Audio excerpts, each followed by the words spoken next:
Hi everyone! I am Miss Shara, a medical esthetician of Next Level Center. So today, andito po si Roxy. So I did hyco nose lift para dagdagan po yung height ng bridge niya.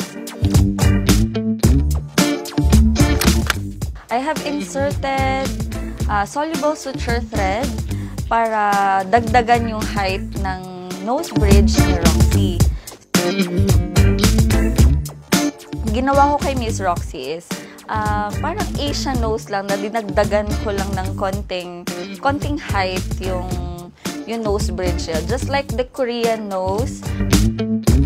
Wala po kayong makikitang suture thread kasi yung nose ni Miss Roxy, natural nose niya talaga is meron siyang scar dito sa bridge. As you can see, dinagdagan ko lang, no fillers, only threads po. Sa akin, napakagandang effect po sa mukha ko. So, very nice.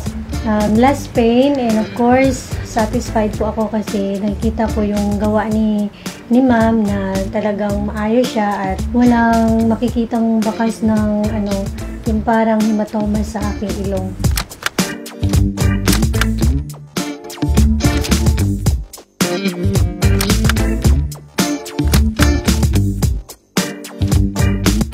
If you want to achieve this kind of nose like Miss Roxy, you can visit us here in Next Level Center. Thank you!